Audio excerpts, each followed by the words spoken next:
Namaste everyone. Very good morning, respected sirs, ma'am. Thank you, ma'am, for showing how methodology can be corrected in livestock sector. वो actually बहुत ही एक pertinent और important चीज़ है क्योंकि data capturing अगर सही से नहीं हो जो एक्चुअली जीडीपी में जो रिफ्लेक्ट करता है that isn't accurate and that doesn't show the true picture of our production, our prices. तो जो market correction, market prices और production के बारे में जो आपने बोला that is one very important aspect. उसके अलग से मैं बात करना चाहूँगा तो Deloitte इस एक प्रोजेक्ट पे फोकस करे for the next 4 years UP को 1 ट्रिलियन इकोनॉमी तक पहुँचाने के लिए और उसमें मैं डेयरी और एनिमल हस्बेंड्री सेक्टर को देखता हूँ और ये एक बहुत ही इम्पोर्टेंट सेक्टर है जीडीपी की कंट्रीब्यूशन से और हम मतलब सारे house holds dairy touches almost every house hold या तो फार्मर में प्रोडक्शन के साइड पे या हम कंजम्पशन के साइड से बहुत इन्वॉल्व होते हैं क्योंकि हम भी दूध पनीर घी बहुत सारी चीज़ कंज्यूम करते हैं तो जो कॉस्टिंग्स है क्वालिटी है so this is all pertinent or important to this sector. So apart from methodology, I would like to touch on a few things.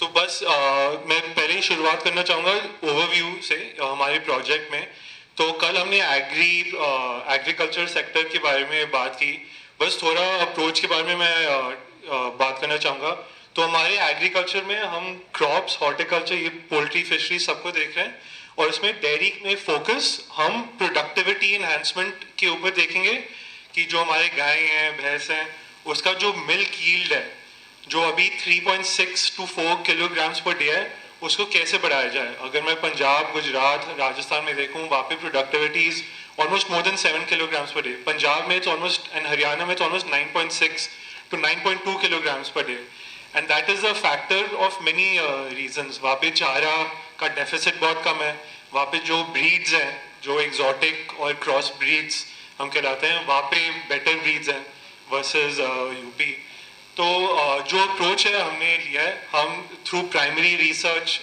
Department से बात करके हमारी एसीएस सर एपीसी सर और बहुत सारे डेटाबेसेस से हमने डेटा कलेक्ट किया है इनसाइट्स इंफॉर्मेशन गैदर किया है और वहाँ से हमने ये शॉर्टलिस्ट किया है कि ये जो दोनों अपॉर्चुनिटीज हैं मिल्क यील्ड और मिल्क प्रोसेसिंग बढ़ाने का वो सबसे इम्पैक्टफुल चीजें होंगे इस सेक्टर में तो over the next 4 years our goal is कि प्रोडक्टिविटी हमको अराउंड 4 किलोग्राम्स पर डे को around 5.2 to 5.5 kilograms per day पहुंचाना है और प्रोसेसिंग में हमारे डेयरी डेवलपमेंट डिपार्टमेंट से हैं हमारा टारगेट ये है कि हम हमारे जो प्रोसेसिंग लेवल्स है अभी बस 10% है इसका मतलब ये है जो हमारा मार्केटेबल सरप्लस है अभी स्टेट में जो किसान मार्केट में बेचते हैं उसका सिर्फ 10% अभी प्रोसेस हो रहा है टारगेट ये है कि ओवर द नेक्स्ट 4 years कि हम उसको 25% तक लेके जाए और इसमें मैं अभी टच करना चाहूँगा कि हमने क्या क्या काम किया है तो ये है हमारे few initiatives breaking up milk yield improvement और प्रोसेसिंग में one of the most important factors productivity में हम देखते हैं और दिस इज एप्लीकेबल चारा हरा चारा और सूखा चारा ग्रीन फॉडर ड्राई फॉडर और इसमें अगर मैं ये बताऊं अभी करंट स्टेटस इन यूपी हरे चारा का deficit is around 44% dry fodder deficit is around 21% and this is a very important thing when it affects productivity. We are working towards creating a fodder security policy in the state to actually see how we can incentivize fodder production. अभी क्या हो रहा है कि जो किसान है वो डेयरी फार्मिंग को एक साइड ऑक्यूपेशन की तरह से देखते हैं और या तो वो खुद के लिए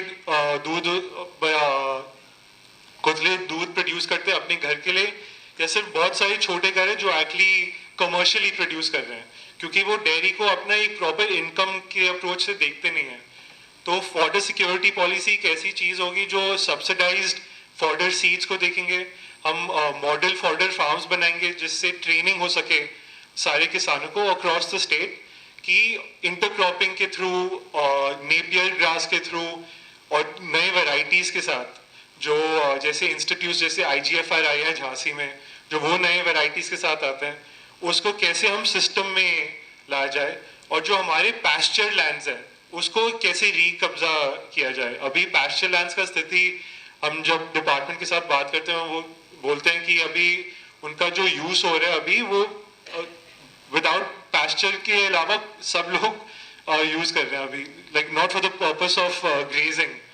So how to bring that under the animal husbandry department is going to be a goal, and we are looking to work with the land and revenue department. Second है AI strategy. So one is कि हमने health और nutrition को देख लिया fodder, feed and fodder में. AI strategy मतलब artificial insemination strategy और breed improvement plan. How do we improve the breed composition हमारे state में? यहाँ पे non-descript animals मतलब जो ब्रीड्स जो आइडेंटिफाई नहीं कर सके, वो बहुत मेजर परसेंटेज फॉर्म होता है हमारे पूरे ब्रीड कॉम्पोजिशन में, और उनका जो प्रोडक्टिविटी है that is around 2 to 2.5 kilograms per day. How do we improve the breeds into cross bred और इंडिजिनस ब्रीड्स, वो हम एक ब्रीड इम्प्रूवमेंट मिशन के तौर पे हम लॉन्च करेंगे.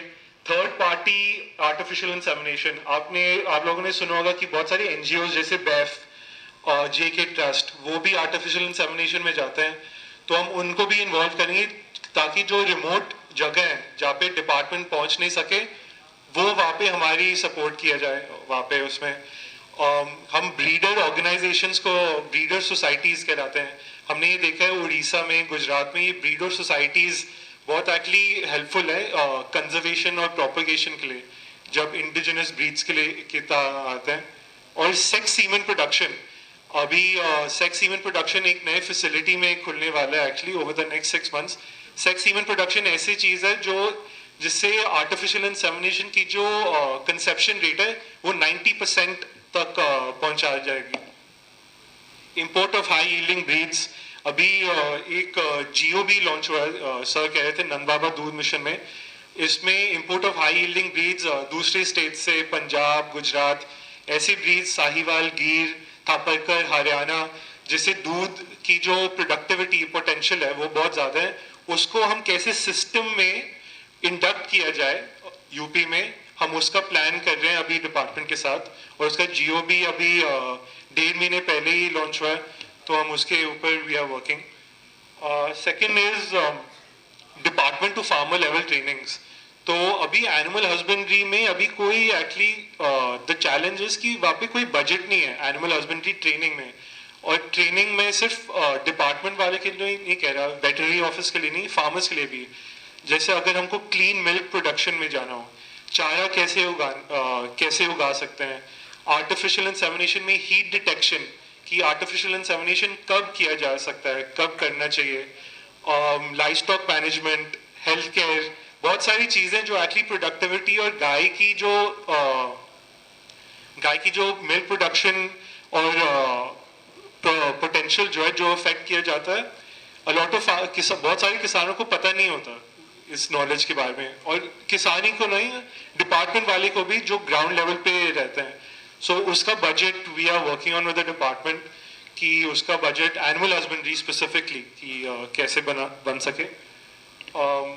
क्रेडिट फ्लो एक बहुत इंपॉर्टेंट चीज़ है. अभी 20 मिनट पहले we were talking about insurance, and insurance ऐसी चीज़ है जो रिस्क मैनेजमेंट के नीचे आ जाता है. तो sir answer your question, central government में एक NLM स्कीम करके एक है, नेशनल लाइव स्टॉक मिशन, उसमें सिर्फ हाई प्रोडक्टिविटी ब्रीड्स को कवर किया जाता है. That is only probably 1 to 2% of our population within UP. It doesn't cover हमारे जो स्मॉल एंड मार्जिनल फार्मर्स हैं, लैंडलेस फार्मर्स हैं, जो एक्चुअली 86% ऑफ फार्मर्स की जो पॉपुलेशन है वो स्मॉल एंड मार्जिनल है. उनके पास एक्चुअली ये सारे ब्रीड्स है ही नहीं हाई प्रोडक्टिविटी वाले. और अगर मैं एंटरप्रेन्योरशिप की तरह से देखूं, एंटरप्रेन्योरशिप में 2 चीजें हैं, या तो कोई एंटर करता है, और जब वो एंटर करता है अगर उसको इन्वेस्ट करना हो एंटरप्रेन्योरशिप में, ये बहुत सारी रिस्क मैनेजमेंट प्रोडक्ट्स हैं जो एक्चुअली सपोर्ट करते हैं इन लोगों को. तो we are working with department की लाइफ स्टॉक इंश्योरेंस में हम कैसे वो बढ़ा सकते हैं. एक्चुअली पंजाब, गुजरात, केरला, ये बहुत सारे स्टेट्स हैं जिन्होंने अपने एक्चुअली लाइफ स्टॉक इंश्योरेंस के प्रोडक्ट्स खुद लॉन्च किए हैं LLM की साइट पे. So they are working on these schemes and we are working with department to do that.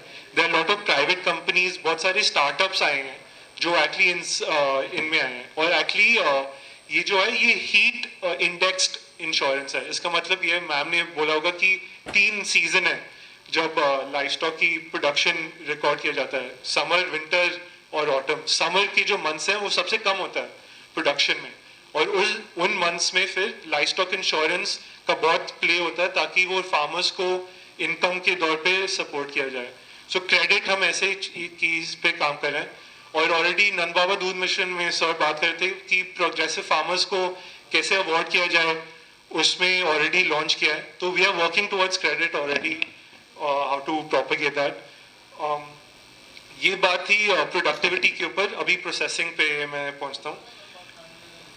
हाँ, प्रोसेसिंग पे हमारा गोल जैसे मैं कह रहा था वो 25% तक पहुंचने के लिए ओवर द नेक्स्ट 4 years.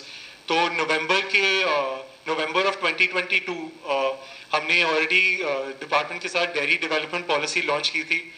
और दिस इज हमारा गोल है कि ओवर द नेक्स्ट 5 years कि हम इन्वेस्टमेंट ऑफ 5,000 crores अट्रैक्ट किया जाए.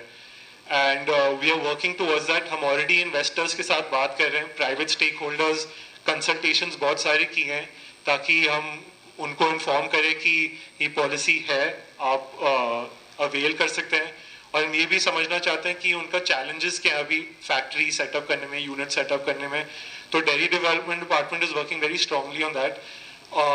उसके अलग से पॉलिसी के अलग से हमको ये भी आइडिया आया कि अगर इन्वेस्टमेंट अट्रैक्ट करना हो there should be a very targeted approach and manpower within the department.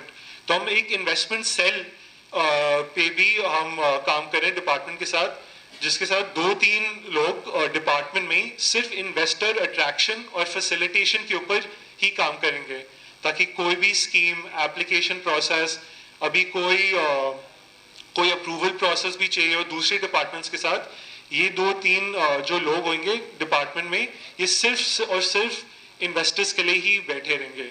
So this would actually attract investors, or this is also to make UP a investment friendly state from a dairy point of view. So that is one of the goals. Another big target everyone is also dairy complexes.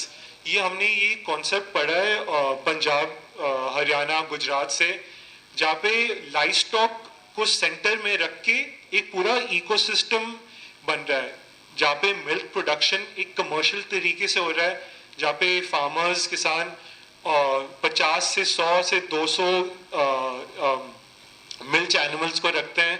और बहुत सारे किसान आते हैं उस 20 से 100 एकड़ के लैंड पे. वहाँ पे प्रोसेसिंग भी होती है, वहाँ पे बायोगैस प्लांट भी होती है. और हमने पढ़ा कि बहुत काफ़ी सक्सेसफुल है अभी पंजाब, हरियाणा, गुजरात में. पंजाब में 2 जगह भी हैं एक्चुअली जहाँ पे इस्टेब्लिश किया है. तो हमने ACS सर के साथ ये एक्चुअली डिस्कस भी किया है. उन्होंने डिस्ट्रिक्ट्स आइडेंटिफाई भी किया है जहाँ पे ये पॉसिबल हो सकता है यूपी में. और अभी हम एक्चुअली एक स्टडी करेंगे पंजाब और हरियाणा में ये समझने के लिए कि उनके ऑपरेशंस कैसे हैं, ताकि हम वो बेस्ट प्रैक्टिसेस को यूपी में हम ला सके. तो this is on processing front. और last is on dairy technology. तो ऐसे बहुत सारे स्टार्टअप्स आ रहे हैं डेयरी के फील्ड में, एग्रीकल्चर के फील्ड में, जो पूरे सप्लाई चेन, पूरे वैल्यू चेन में सपोर्ट करता है, right from production to processing. अगर मैं कोल्ड चेन में देखूं, स्मार्ट कोल्ड चेन होता है, artificial intelligence, machine learning technology, बहुत सारे एम्बेडेड होते हैं कोल्ड चेन टेक्नोलॉजी.